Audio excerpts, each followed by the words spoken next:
বাংলা সাহিত্যের প্রখ্যাত কথাশিল্পী মানিক বন্দ্যোপাধ্যায় আসল নাম প্রবোধ কুমার বন্দ্যোপাধ্যায়। পিতার নাম হরিহর বন্দ্যোপাধ্যায়, মাতা নীরদা দেবী। জন্ম 1908 সালের 19 মে সাঁওতাল পরগনার দুমকা শহরে। পৈতৃক নিবাস ছিল ঢাকা বিক্রমপুরে। প্রেসিডেন্সি কলেজে গণিতে অনার্স পড়ার সময়ে বন্ধুদের পাল্লায় পড়ে প্রথম গল্প লেখেন অতসী মামি। 1928 সালে বিচিত্রা পত্রিকায় ছাপা হয়। এরপর বিভিন্ন পত্রপত্রিকায় অজস্র গল্প উপন্যাস লিখেছেন তিনি। মানিক বন্দ্যোপাধ্যায় 39টি উপন্যাস, 20টি গল্পগ্রন্থ, একটি প্রবন্ধ সংকলন এবং বেশ কিছু কবিতা লিখেছেন। এই প্রবল প্রতিভাধর লেখকের মাত্র 48 বছর বয়সে 1956 সালে মৃত্যু হয়। হলুদপোড়া গল্পটি প্রথম প্রকাশিত হয় পরিচয় পত্রিকায় 1349 বঙ্গাব্দের শারদ সংখ্যায়। হলুদপোড়া গল্পটির সঙ্গে আরও 9টি গল্প নিয়ে পরে হলুদপোড়া নামে গ্রন্থাকারে প্রকাশিত হয় 1352 বঙ্গাব্দের শারদ সংখ্যায়, ইংরেজি 1945 সালে। এটি মানিক বন্দ্যোপাধ্যায়ের 8ম গল্পগ্রন্থ। হলুদপোড়া গল্পগ্রন্থের প্রথম গল্প হলুদপোড়া। গল্পটি একটি রহস্যময় নাটকীয় আবহের মধ্যে দিয়ে শুরু হয়েছে। গল্প হলুদপোড়া, মানিক বন্দ্যোপাধ্যায়। সে বছর কার্তিক মাসের মাঝামাঝি 3 দিন আগে পরে গায়ে দুটো খুন হয়ে গেল। একজন মাঝবয়সী জোয়ান মধ্যপুরুষ এবং 16-17 বছরের একটি রোগা ভীরু মেয়ে। গায়ের দক্ষিণে ঘোষেদের মজা পুকুরের ধারে একটা মরা গজারি গাছ বহুকাল থেকে দাঁড়িয়ে আছে। স্থানটি ফাঁকা, বন জঙ্গলের আবরু নেই, কাছাকাছি শুধু কয়েকটা কলা গাছ। ওই গজারি গাছটার নিচে একদিন বলাই চক্রবর্তীকে মরে পড়ে থাকতে দেখা গেল।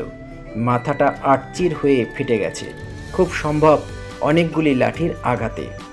চারিদিকে হইচই পড়ে গেল বটেই, কিন্তু লোকে খুব বিস্মিত হলো না। বলাই চক্রবর্তীর এরকমই অপমৃত্যুই আশেপাশের 10টা গায়ের লোক প্রত্যাশা করেছিল, অনেকে কামনাও করেছিল। অন্যপক্ষে শুভ্রা মেয়েটির খুন হওয়া নিয়ে হইচই হলো কম, কিন্তু মানুষের বিস্ময় ও কৌতূহলের সীমা রইল না।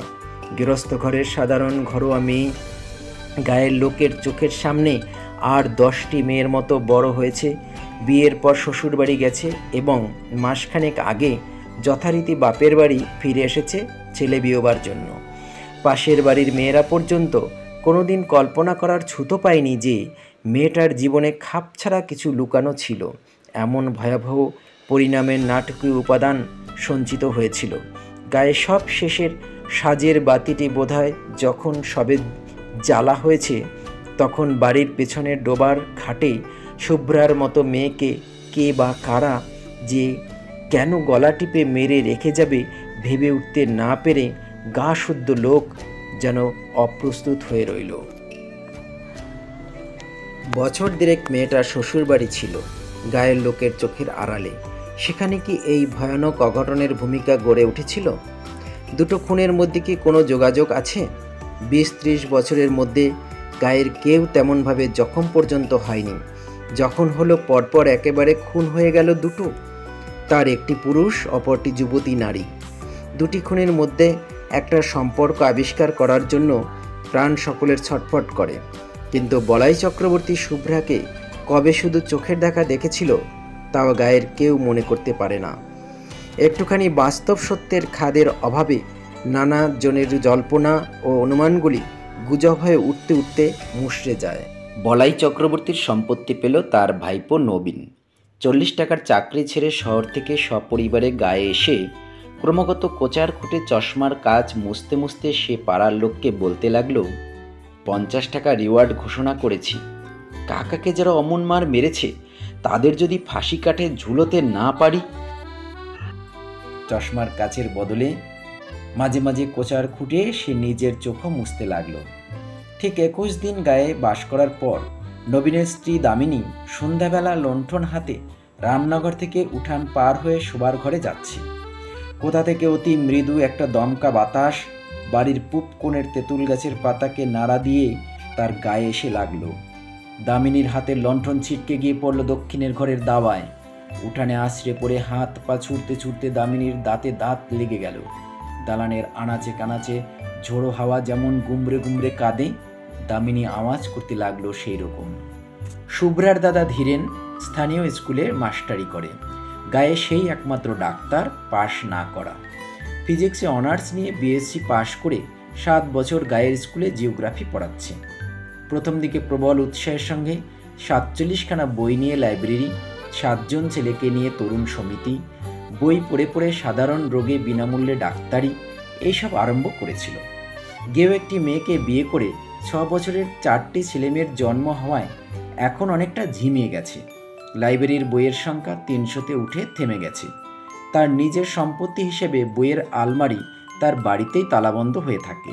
চাঁদা কেউ দেয় না, তবে 2-4 জন পড়া বই আর একবার পড়ার জন্য মাঝে মাঝে চেয়ে নিয়ে যায়। বছরে 2-3 বার তরুণ সমিতির মিটিং হয়। 4 আনা 8 আনা ফি নিয়ে এখন সে ডাক্তারি করে, ওষুধও বিক্রি করে। ধীরেনকে যখন ডেকে আনা হলো, কলসি কলসির জল ঢেলে দামিনীর মূর্ছা ভাঙা হয়েছে, কিন্তু সে তাকাচ্ছে অর্থহীন দৃষ্টিতে, আপন মনে হাসছে আর কাঁদছে, এবং যারা তাকে ধরে রেখেছিল তাদের আঁচড়ে কামড়ে পালিয়ে যাবার চেষ্টা করছে। ধীরেন গম্ভীর চিন্তিত মুখে বলল, শাহপুরের কৈলাস ডাক্তারকে একবার ডাকা দরকার। আমি চিকিৎসা করতে পারি, তবে কি জানেন, আমি তো পাশ করা ডাক্তার নই, দায়িত্ব নিতে ভরসা হচ্ছে না। বুড়ো পঙ্কজ ঘোষাল বলাই চক্রবর্তীর অনুগ্রহে বহুকাল সপরিবারে পরিপুষ্ট হয়েছিলেন। তিনি বললেন, ডাক্তার? ডাক্তার কি হবে? তুমি আমার কথা শোনো বাবা নবীন, কুঞ্জকে অবিলম্বে ডেকে পাঠাও। গায়ের যারা ভিড় করেছিল তারা প্রায় সকলেই বুড়ো ঘোষালের কথায় সায় দিল। নবীন জিজ্ঞেস করল, কুঞ্জ কত নেয়? ধীরেন বলল, ছি, ওসব দুর্বুদ্ধি করো না নবীন, আমি বলছি তোমায়, এটা অসুখ, অন্য কিছু নয়। লেখাপড়া শিখেছ, জ্ঞান বুদ্ধি আছে, তুমিও কি বলে কুঞ্জকে চিকিৎসার জন্য ডেকে পাঠাবে?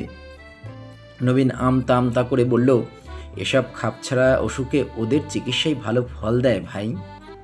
বয়সে নবীন 3-4 বছরের বড়, কিন্তু এককালে দুজনে একসঙ্গে স্কুলে একই ক্লাসে পাশাপাশি বসে লেখাপড়া করত। বোধহয় সেই খাতিরেই কৈলাস ডাক্তার ও কুঞ্জ মাঝি দুজনকে আনতেই নবীন লোক পাঠিয়ে দিল। কুঞ্জই আগে এলো। লোক পৌঁছাবার আগেই সে খবর পেয়েছিল চক্রবর্তীদের বউকে অন্ধকারের অশরীরী শক্তি আয়ত্ত করেছে।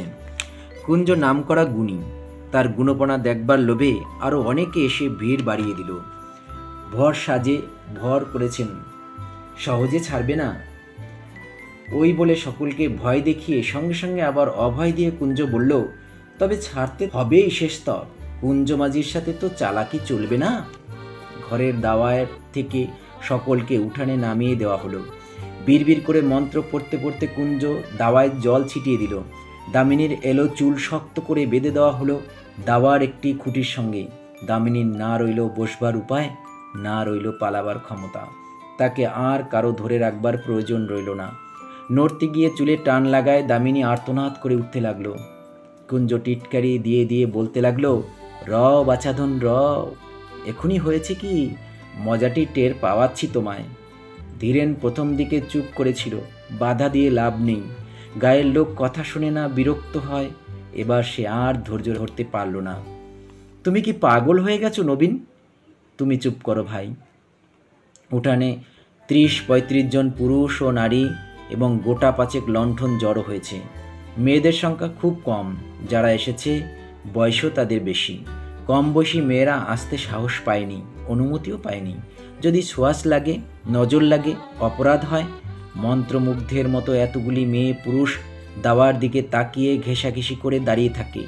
এই দুর্লভ রোমাঞ্চ থেকে তাদের বঞ্চিত করার ক্ষমতা নবীনের নেই।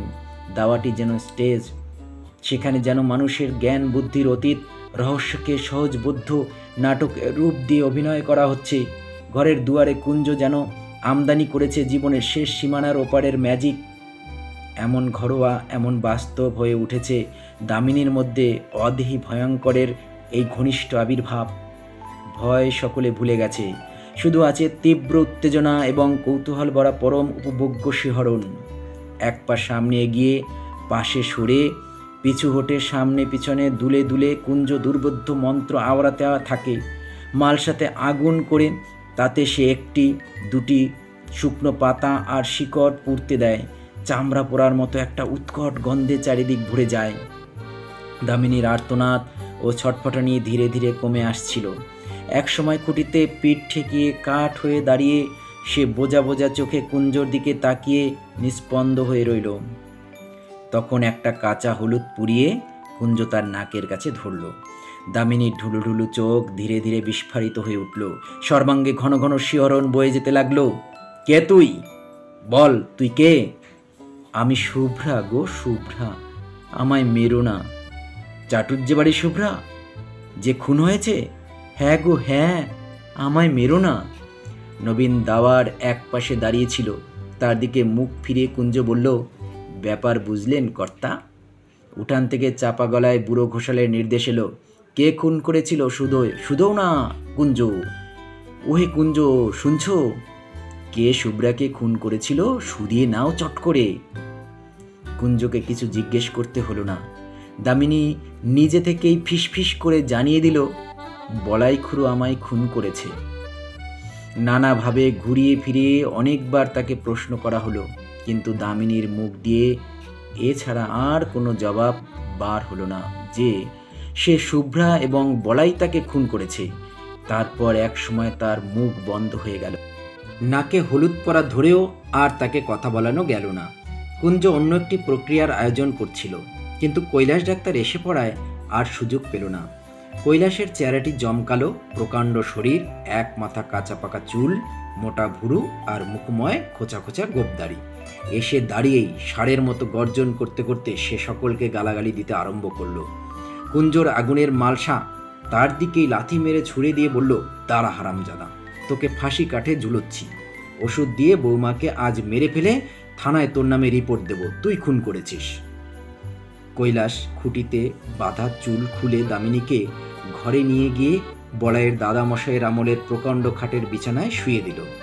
প্যাট করে তার বাহুতে সুচ ফুটিয়ে গায়ে ঢুকিয়ে দিল ঘুমের ওষুধ। দামিনী কাতরভাবে বলল, আমায় মেরো না গো, মেরো না, আমি শুভ্রা, চাটুজ্জে বাড়ির শুভ্রা। কয়েক মিনিটের মধ্যে সে ঘুমিয়ে পড়ল। দামিনীর মুখ দিয়ে শুভ্রা বলাই চক্রবর্তীর নাম করায় অনেক বিশ্বাসীর মনে যে ধাঁধার সৃষ্টি হয়েছিল, বুড়ো ঘোষালের ব্যাখ্যা শুনে সেটা কেটে গেল। শুভ্রার 3 দিন আগে বলাই চক্রবর্তী মরে গিয়েছিল, সন্দেহ নেই। কিন্তু শুধু জ্যান্ত মানুষই কি মানুষের গলা টিপে মারে? আর কিছু মারে না? শ্মশানে মশানে দিনক্ষণ প্রবৃত্তির যোগাযোগ ঘটলে পথভোলা পথিকের ঘাড় তবে মাঝে মাঝে মোটকে দেয় কিসে? ব্যাখ্যাটা দেওয়া উচিত ছিল কুঞ্জগুণীর। বুড়ো ঘোষাল আগেই সকলকে শুনিয়ে দেওয়াতে জোর গলায় তাকে সমর্থন করিয়েই নিজের মর্যাদা বাঁচানো ছাড়া তার উপায় রইল না। তবে কথাটাকে সে ঘুরিয়ে দিল একটু অন্যভাবে, যার ফলে অবিশ্বাসীর মন পর্যন্ত খটকা বাঁধা সম্ভব হয়ে উঠল। বলাই চক্রবর্তী শুভ্রাকে খুন করেছে বটে, কিন্তু সোজাসুজি নিজে নয়, কারণ মরার 1 বছরের মধ্যে সেটা কেউ পারে না। ওই সময়ের মধ্যে শ্রাদ্ধ শান্তি না হলে তবেই সোজাসুজি মানুষের ক্ষতি করার ক্ষমতা জন্মায়। বলাই চক্রবর্তী একজনকে ভর করে তার মধ্যস্থতায় শুভ্রাকে খুন করেছে, তার রক্ত মাংসের হাত দিয়ে। না, যাকে সে ভর করেছিল তার কিছু মনে নেই। মনে কি থাকবে?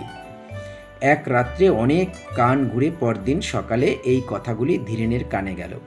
অঘ্রাণের উজ্জ্বল মিঠে রোদ তখন চারিদিকে ছড়িয়ে আছে।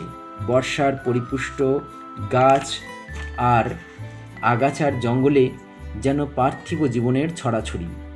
বাড়ির পেছনে ডোবাটি কচুরিপানায় আচ্ছন্ন, গাঢ় সবুজ অসংখ্য রসালো পাতা, বর্ণনা অতীত কোমল রঙের অপরূপ ফুল।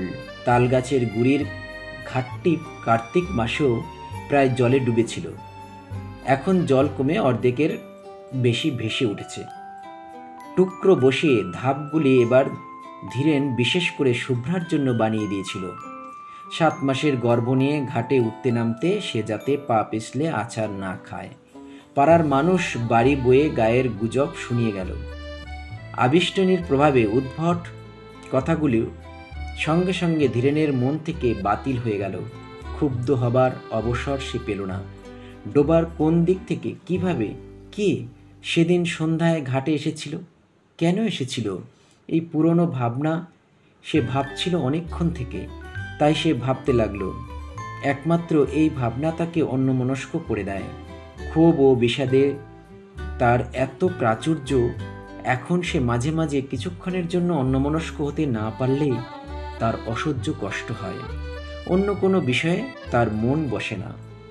ভাতের থালা সামনে ধরে দিয়ে শান্তি বলল, আমার কিন্তু মনে হয় তাই হবে, নইলে। কটমট করে তাকিয়ে ধীরেন ধমক দিয়ে বলল, চুপ, যা খুশি মনে হোক তোমার, আমায় কিছু বলবে না, খবরদার। স্কুলে যাওয়ার পথে যাদের সঙ্গে দেখা হলো, মুখে তারা কিছু বলল না, কিন্তু তাদের তাকানোর ভঙ্গি যেন আরও স্পষ্ট জিজ্ঞাসা হয়ে উঠল, কথাটা তুমি কিভাবে নিয়েছো শুনি? পুরুত ঠাকুর তাকে অনেকক্ষণ দাঁড় করিয়ে রেখে দোষ মোচনের জন্য দরকারি ক্রিয়াকর্মের বিষয়ে আলোচনা করলেন, উপদেশ দিলেন। বিশেষ করে বলে দিলেন যে স্কুল থেকে ফিরবার সময় তার বাড়ি থেকে সে যেন তার নিজের ও বাড়ির সকলের ধারণের জন্য মাদুলি নিয়ে যায়। স্কুলে পা দেওয়ার পর থেকে ধীরেনের মনে হতে লাগলো সে যেন বাইরের কোনো বিশিষ্ট অভ্যাগত স্কুল পরিদর্শন করতে এসেছে। তার 7 বছরের অভ্যস্ত অস্তিত্বকে আজ এক মুহূর্তের জন্য কেউ ভুলতে পারছে না। প্রথম ঘন্টাতেই ক্লাস ছিল। অর্ধেক ছেলে আড়ষ্ট হয়ে বসে আছে, বাকি অর্ধেক নিজেদের মধ্যে গুজগাছ ফিসফাস করছে। নিজেকে জীবন্ত ব্যঙ্গের মতো মনে হচ্ছিল। বইয়ের পাতায় চোখ রেখে ধীরেন পড়াতে লাগলো। চোখ তুলে ছেলেদের দিকে তাকাতে পারল না। ঘন্টা কাবার হতেই হেডমাস্টার ডেকে পাঠালেন, তুমি 1 মাসের ছুটি নাও ধীরেন। 1 মাসের ছুটি? মথুরবাবু এইমাত্র বলে গেলেন আজ থেকেই ছুটি পাবে, আজ আর তোমায় পড়িয়ে কাজ নেই। মথুরবাবু স্কুলের সেক্রেটারি। মাইলখানেক পথ হাঁটলেই তার বাড়ি পাওয়া যায়। চলতে চলতে মাঝপথে ধীরেনের মাথাটা কেমন ঘুরে উঠল। কদিন থেকে হঠাৎ চেতনার ঝাঁকি লেগে মাথাটা তার এরকম ঘুরে ওঠে। চিন্তা অনুভূতির আকস্মিক পরিবর্তনের সঙ্গে এই ঝাঁকি লাগে, অথবা এমনই ঝাঁকি লেগে তার চিন্তা অনুভূতি বদলে যায়। গাছতলায় কিছুক্ষণ বিশ্রাম করে সে বাড়ির দিকে পা বাড়ালো। মথুরবাবু এখন হয়তো খেয়ে দিয়ে বিশ্রাম করছেন, এখন তাকে বিরক্ত করা উচিত হবে না। স্কুল থেকে তাড়িয়ে দেওয়া হয়নি, 1 মাসের ছুটি দেওয়া হয়েছে। 1 মাসের মধ্যে মথুরবাবুর সঙ্গে দেখা করার অনেক সময় সে পাবে। আজ গিয়ে হাতে পায়ে না ধরাই ভালো। মথুরবাবুর যদি দয়া হয়, যদি তিনি বুঝতে পারেন যে তার বোন খুন হয়েছে বলে দামিনীর ঘোষণার ফলে তার বোনের কাল্পনিক কেলেঙ্কারি নিয়ে চারিদিকে হইচই হচ্ছে বলে তাকে দোষী করা উচিত নয়, তাহলে মুশকিল হতে পারে। ছুটি বাতিল করে কাল থেকে কাজে যাবার অনুমতি হয়তো তিনি দিয়ে বসবেন। এতক্ষণ খেয়াল হয়নি। এখন সে বুঝতে পেরেছে নিয়মিতভাবে প্রতিদিন স্কুলে ছেলেদের পড়ানোর ক্ষমতা তার নেই। মথুর বাবুর সামনে গিয়ে দাঁড়াতে লজ্জা হচ্ছে। চেনা মানুষের সঙ্গে দেখা হয়ে যাবার ভয়ে সে মাঠের পথ ধরে বাড়ি চলেছে। বাড়ি গিয়ে ঘরের মধ্যে লুকোতে হবে। দুর্বল শরীরটা বিছানায় লুটিয়ে দিয়ে ভারী মাথাটা বালিশে রাখতে হবে। সারা দুপুর ঘরের মধ্যে শুয়ে বসে ছটফট করে কাটিয়ে শেষবেলায় ধীরেন উঠানে বেরিয়ে এলো। মাজা বাসন হাতে নিয়ে শান্তি ঘাট থেকে উঠে আসছিল। ডোবার ধারে প্রকাণ্ড বাঁশ ঝাড়টার ছায়ায় মানুষের মতো কি যেন একটা নড়াচড়া করছে। ধীরেন আর্তনাদ করে উঠল, কে ওখানে, কে? শান্তির হাতের বাসন ঝনঝন শব্দে পড়ে গেল। উঠি পড়ে করে কাছে ছুটে এসে ভয়ার্ত কণ্ঠে সে জিজ্ঞাসা করল, কোথায়, কে, কোনখানে? বাজার থেকে চেনা গলার আওয়াজ এলো, আমি মাস্টারবাবু, বাঁশ কাটছি। কে তোকে বাঁশ কাটতে বলেছে? শান্তি বলল, আমি বলেছি। খেন্তি পিসি বলল, নূতন একটা বাঁশ কেটে আগা মাথা একটু পুড়িয়ে ঘাটের পথে আড়াআড়ি ফেলে রাখতে, ভোরে উঠে সরিয়ে দেব, সন্ধ্যার আগে পেতে রাখবো। তুমি যেন আবার ভুল করে বাঁশটা ডিঙিয়ে যেও না। সন্ধ্যার আগেই শান্তি আজকাল রাধা বাড়া আর ঘরকন্যার সব কাজ শেষ করে রাখে। অন্ধকার ঘনিয়ে আসার পর ধীরেনকে সঙ্গে না নিয়ে বড় ঘরের চৌকট পার হয় না। ছেলে মেয়েদের ঘরের মধ্যে আটকে রাখে। সন্ধ্যা থেকে ঘরে বন্দি হয়ে ধীরেন আকাশ পাতাল ভাবে, আর মাঝে মাঝে সচেতন হয়ে ছেলে মেয়েদের আলাপ শোনে। ছোট পিসি ভূত হয়েছে। ভূত নয়, পেতনি। বেটা ছেলে ভূত হয়। ঘরের মধ্যেও কারণে অকারণে শান্তি ভয় পেয়ে আটকে ওঠে। কাল প্রথম রাত্রে একটা পেঁচার ডাক শুনে ধীরেনকে আঁকড়ে ধরে গোঙাতে গোঙাতে বমি করে ফেলেছিল। বড় ঘরের দাওয়ার পূব প্রান্তে বসে তামাক টানতে টানতে দিনের আলো ম্লান হয়ে এলো। এখানে বসে ডোবার ঘাট আর দুধারের বাঁশঝাড় ও জঙ্গল দেখা যায়। জঙ্গলের পর সেনেদের কলা বাগান, সেনেদের কাছারি ঘরের পাশ দিয়ে দূরে বসেদের মজা পুকুরের তীরে মরা গজারি গাছটার ডগা চোখে পড়ে। অন্ধকার হবার আগেই কুয়াশায় প্রথমে গাছটা, তারপর সেনেদের বাড়ি আবছা হয়ে ঢাকা পড়ে গেল। তুমি কি আর ঘাটের দিকে যাবে? শান্তি জিজ্ঞাসা করল। না, তবে বাঁশটা পেতে দাও। বাঁশ পাততে হবে না। শান্তি কয়েক মুহূর্ত চুপ করে দাঁড়িয়ে রইল। তোমার চোখ লাল হয়েছে, টকটকে লাল, হোক। শোবার ঘর আর রান্নাঘরের ভিটের সঙ্গে দুটি প্রান্ত ঠেকিয়ে শান্তি নিজেই বাঁশটা পেতে দিল। কাঁচা বাঁশের দুই প্রান্তের খানিকটা পুড়িয়ে দেওয়া হয়েছে। অশরীরী কোনো কিছু এ বাঁশ ডিঙোতে পারবে না। ঘাট থেকে শুভ্রা যদি বাড়ির উঠানে আসতে চায়, এই বাঁশ পর্যন্ত এসে ঠেকে যাবে। আলো জ্বালার আগেই ছেলেমেয়েদের খাওয়া শেষ হলো। সন্ধ্যা দ্বীপ না জেলে শান্তির নিজের খাওয়ার উপায় নেই। ভালো করে সন্ধ্যা হওয়ার আগেই সে তাড়াতাড়ি দ্বীপ জেলে ঘরে ঘরে দেখিয়ে শাকে ফু দিল। 10 মিনিটের মধ্যে নিজে খেয়ে ধীরেনের ভাত বেড়ে ঢাকা দিয়ে রেখে রান্নাঘরে তালা দিয়ে কাপড় ছেড়ে ঘরে গিয়ে ঢুকল। বিকেলে আজকাল সে মাছ রান্না করে না। এটুকাটা নাকি অশরীরী আত্মাকে আকর্ষণ করে। খাবার হাঙ্গামা খুব সংক্ষেপে, সহজে এবং অল্প সময়ে সম্পন্ন হয়ে যায়। ঘরে আসবে না? না। তখনও আকাশ থেকে আলোর শেষ আভাসটুকু মুছে যায়নি। 2-3টি তারা দেখা দিয়েছে, আরও কয়েকটি দেখা দিতে দিতে আবার হারিয়ে যাচ্ছে। আর 1 মিনিট কি 2 মিনিটের মধ্যে রাত্রি শুরু হয়ে যাবে। জীবিতের সঙ্গে মৃতের সংযোগ স্থাপনের সবচেয়ে প্রশস্ত সময় সন্ধ্যা। ভর সন্ধ্যাবেলা শুভ্রা দামিনীকে আশ্রয় করেছিল। আজ সন্ধ্যা পার হলে রাত্রি আরম্ভ হয়ে গেলে চেষ্টা করেও শুভ্রা হয়তো তার সঙ্গে কথা বলতে পারবে না। আর দেরি না করে এখনই শুভ্রাকে সুযোগ দেওয়া উচিত। চোরের মতো ভিটে থেকে নেমে বাঁশ ডিঙিয়ে ধীরেন পা টিপে টিপে ডোবার মাঠের দিকে এগিয়ে গেল। অদ্ভুত বিকৃত গলার ডাক শুনে শান্তি লণ্ঠন হাতে ঘর থেকে বেরিয়ে এলো। বাঁশের ওপারে দাঁড়িয়ে হিংস্র জন্তুর চাপা গর্জনের মতো গভীর আওয়াজে ধীরেন তার নিজের নাম ধরে ডাকাডাকি করছে। গেঞ্জি কাপড়ে কাদা রক্তমাখা, ঠোঁট থেকে চিবুক বেয়ে ফোঁটা ফোঁটা রক্ত গড়িয়ে পড়ছে। বাঁশটা সরিয়ে দাও। ডিঙিয়ে এসো। বাঁশ ডিঙিয়ে চলে এসো। কি হয়েছে, পড়ে গেছো নাকি? ডিঙোতে পারছি না। বাঁশ সরিয়ে দাও। বাঁশ ডিঙোতে পারছে না, মাটিতে শোয়ানো বাঁশ। শান্তির আর এতটুকু সন্দেহ রইল না। আকাশ চেরা তীক্ষ্ণ গলায় সে আর্তনাদের পর আর্তনাদ শুরু করে দিল। তারপর প্রতিবেশী এলো, পাড়ার লোক এলো, গায়ের লোক এলো, কুঞ্জ এলো। 3-4 কলস জল ঢেলে ধীরেনকে স্নান করিয়ে দাওয়ার খুঁটির সঙ্গে তাকে বেঁধে ফেলা হলো। মন্ত্র পড়ে জল ছিটিয়ে মালসার আগুনে পাতা ও শিকড় পুড়িয়ে ঘণ্টাখানেকের চেষ্টায় ধীরেনকে কুঞ্জ নিঝুম করে ফেলল। তারপর মালসার আগুনে কাঁচা হলুদ পুড়িয়ে ধীরেনের নাকের কাছে ধরে বজ্রকণ্ঠে সে জিজ্ঞাসা করল, কে তুই? বল, তুই কে? ধীরেন বলল, আমি বলাই চক্রবর্তী। শুভ্রাকে আমি খুন করেছি।